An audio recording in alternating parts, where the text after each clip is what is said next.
Halo GP Mania, selamat datang di channel Downforce Balap, yang akan mengabarkan berita paling panas, serta paling lengkap, seputar MotoGP.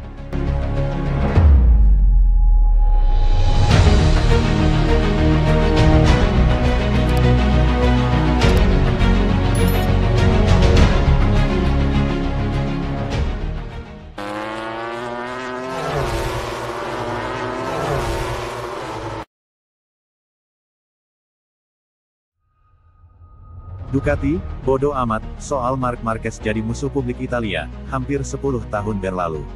Manajer Ducati Lenovo Team, Davide Tardozzi, menyatakan skuadnya, bodo amat, soal fakta bahwa Marc Marquez merupakan musuh publik Italia akibat rivalitasnya dengan Valentino Rossi di MotoGP.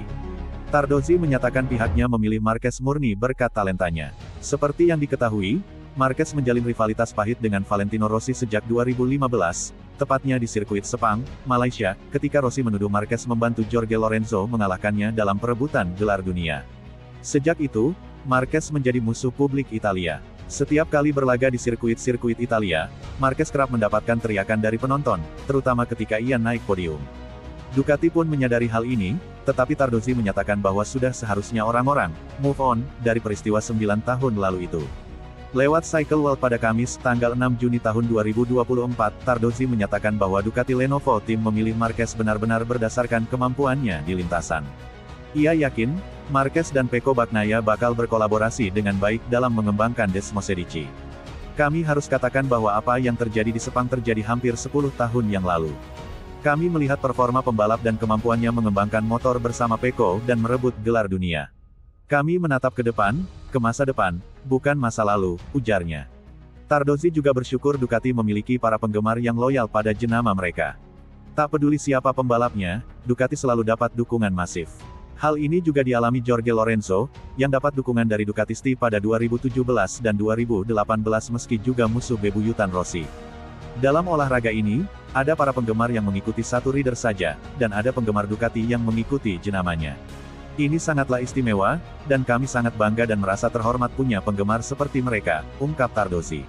Ex-pembalap superbike ini juga yakin bahwa status Bagnaia sebagai murid Rossi di VR46 Riders Academy takkan memengaruhi kerjasamanya dengan Marquez. Tardozzi juga berjanji akan berusaha keras menjaga atmosfer garasi Ducati tetap harmonis. Memang benar bahwa Pecco adalah pembalap dari Akademi Valentino Rossi, tetapi dia adalah juara yang solid secara individu. Prioritas kami adalah atmosfer di garasi kami akan tetap harmonis seperti yang ada sekarang. Sudah tugas saya untuk menjaganya, tutupnya.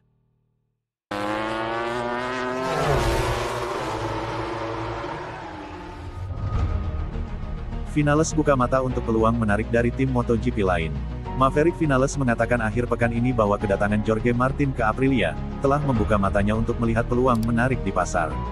Jika menganalisis pergerakan Maverick Vinales sejak Grand Prix Catalunya, di mana dia membantah pernyataan yang dibuat oleh CEO Aprilia Massimo Rivola tentang masa depannya, bisa disimpulkan bahwa anak laki-laki dari Roses itu telah membuat dirinya sendiri berantakan.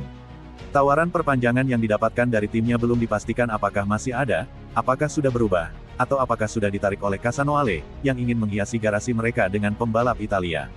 Dalam sebuah wawancara dengan DAZN, Rivola diwawancarai oleh Jorge Lorenzo. Ex-pembalap bertanya apakah Maverick dipastikan untuk tahun 2025, yang dijawab, ya. Motorsport.com berbicara dengan sang pembalap pada hari yang sama untuk mencoba mengonfirmasi perpanjangan kontrak tersebut dengan Aprilia. Tidak, saya belum diberitahu. Saya tidak memiliki kontrak untuk tahun depan, tandasnya. Meskipun demikian, Maverick tetap bersikap positif, jelas ada banyak ketertarikan untuk melanjutkannya. Sekira 5 hari kemudian, menjelang Grand Prix Italia, nada pernyataan sang rider mengeras. Sebuah tanda yang jelas bahwa segala sesuatunya tidak hanya tak kembali ke jalur yang benar, tetapi justru sebaliknya. Kami hampir tidak menutup peluang. Saya pikir mereka memiliki kesempatan untuk menyelesaikan kesepakatan setelah Qatar, tetapi mereka ingin menunggu. Dan sekarang saya harus memikirkan apa yang ingin saya lakukan, tutur Mark Di Mugello. Di tengah-tengah ketegangan antara Aprilia dan Maverick, Rivola diberi kesempatan untuk mengontrak Jorge Martin pada Minggu.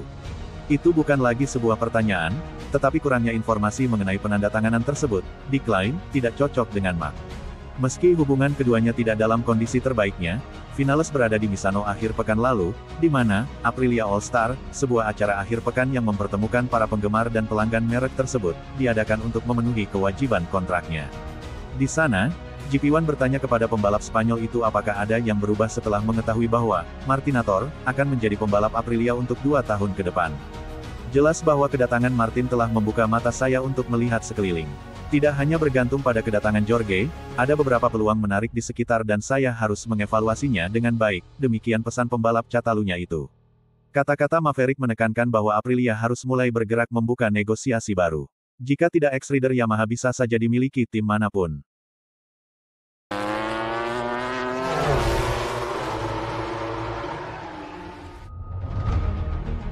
Zarco, tidak semua kita seperti Marquez, tapi terkadang lebih baik tidak. Johann Zarco terus berjuang bersama Honda. Pembalap Prancis itu menyatakan bahwa, terkadang lebih baik, tidak menjadi seperti Marquez karena dia, terlalu menyembunyikan, masalah motornya. Honda terus menjadi merek dengan masalah terbanyak di kejuaraan dunia MotoGP. Pabrikan asal Jepang tersebut hanya bersaing di papan bawah bersama Yamaha, namun meski pabrikan dari Iwata terkadang berhasil menyelinap ke top 10, rider dengan RC213V belum pernah mencapai Q2, dan hanya masuk 10 besar terlebih dahulu sprint Jerez, di mana banyak terjadi terjatuh. Sepeda motor ini terus mengalami kekurangan cengkeraman yang kronis, yang belum diperbaiki oleh perubahan yang diperkenalkan pada tahun 2024. Parahnya lagi, mereka malah membuat Honda kehilangan keunggulan saat memasuki tikungan. Rumah dengan sayap emas tampaknya akhirnya menemukan arah yang harus diikuti, tetapi mungkin harus menunggu hingga liburan musim panas untuk melihat inovasi besar. Sementara itu, pengendara harus berhadapan dengan sepeda motor yang sangat berat dan sulit dikendalikan. Secara fisik sulit, rangkum Johann Zarco. Anda tidak bisa bertarung dengan tubuh Anda lagi. Saya pikir ini lebih merupakan kekhawatiran saat mengendarai motor. Sebagai pebalap, Anda ingin mengambil tikungan dan Anda melihat ada sesuatu yang tidak beres. Setelah itu, Anda bisa melakukannya, tapi Anda harus melakukan hal-hal ekstrim dengan sepeda yang membuat. Dalam sebuah balapan, ada saatnya Anda harus mengulangi gerakan yang sama dan menemukan ritme Anda dan, jika Anda melakukannya, Anda menjadi terlalu lambat. Dalam kecepatan balapan, kami berada di sana, tambah pembalap tim LCR itu.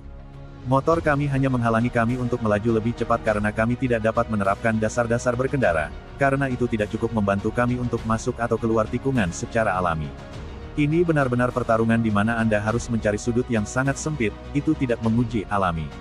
Bagi rekan setimnya, Takaki Nakagami, kesulitannya juga terkonsentrasi di tikungan, saat motor dalam keadaan naik tanpa bersandar itu adalah motor yang bagus. Begitu Anda mencapai titik pengereman dan berbelok, itu sangat sulit, jelasnya.